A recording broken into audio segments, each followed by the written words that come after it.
Leadership के बीच में किस प्रकार की केमिस्ट्री है, वही तो आखिर लंबे अरसे तक काम करते हैं। कि सिर्फ मार्स में ही भारत और अमेरिका का मिलन हुआ ऐसा नहीं है, अब धरती पर भी उतना ही निकट मिलन संभव हो चुका है।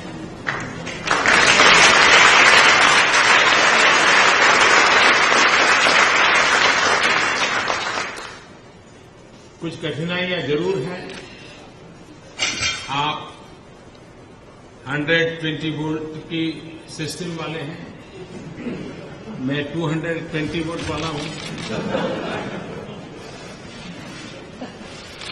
तो 120 और 220 के बीच में उस ऊर्जा का जो अंतर है उसका मेल करना, उसके लिए जो आवश्यक मजल काटनी होगी वो काटने में इस यात्रा में हम सफल हुए और इसलिए 120 वोल्ट और 220 वोल्ट दोनों एक साथ काम करने के सामर्थ्य के साथ आज आपके बीच में खड़े हैं।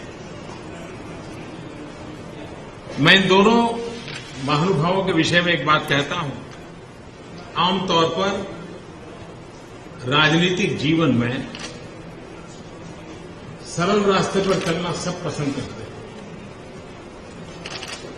सरल रास्ते पर पहुंचने की कोशिश भी करते हैं, लेकिन बहुत कम लोग होते हैं जो सामने चाल करके संकटों को मोल लेते हैं। ये दोनों नेताओं की विशेषता रही है कि जहां जहां जब भी कोई संकट हुए तो राजनीतिक हिसाब किताब से परे रह करके उससे जुड़ना, उससे जूझना और समस्या का समाधान करने के लिए जी तोड़ मेहनत करना, इन दोनों नेताओं का स्वभाव है। ये राजनीति में बहुत ही रेयरली देखा जाता है, क्योंकि मक्खन पर लकीर करना बड़ा आसान होता है, पत्थर पर लकीर करने के लिए बड़ा साहस लगता है। और ये दोनों नेता उस मिजाज के हैं। और आज मैं विश्वास से कहता हूं कि भारत बहुत तेज गति से आगे बढ़ रहा है। भारत की युवा शक्ति, भारत की टैलेंट, भारत का इनोवेटिव नेचर, भारत का एंशिएंट सिविलाइजेशन, ये सारी बातें आज विश्व के मंच पर एक आशाओं को जन्म देने वाली बनी है।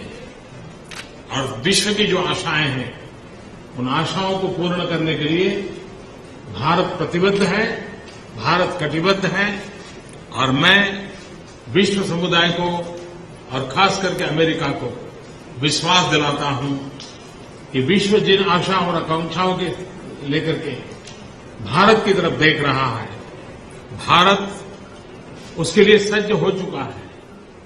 भारत कदम बढ़ाने के लिए तैयार हो चुका है। और अमेरिका के साथ मिलकर के हम उन रास्तों को चुनना पसंद करेंगे जो मानव जाति के कल्याण के काम आए, विश्व कल्याण के काम आए, लोकतंत्र को मजबूत करे। संकटों से जूझ रहा विश्व का छोटा सा देश क्यों न हो, विश्व का पिछड़ा सा पिछड़ा मानव समाज क्यों न हो, उनको संकटों से दूर करने के काम हमारी भी शक्तियां काम आएगी, ऐसा मुझे पूरा विश्वास है।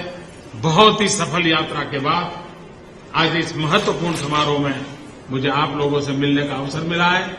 मैं प्रेसिडेंट ओबामा का भी हृदय से अभिनंदन करता हूं, उनका आभार व्यक्त करता हूं।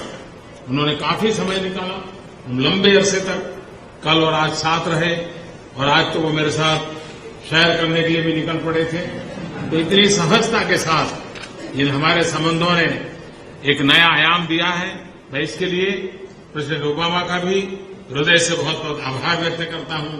और इस बोझ सम्मान के लिए मैं उपराष्ट्रपति जी का हृदय से अभिनंदन करता हूं, विदेश मंत्री जी का अभिनंदन करता हूं और आप सबको बहुत बहुत शुभकामनाएं देता हूं। धन्यवाद।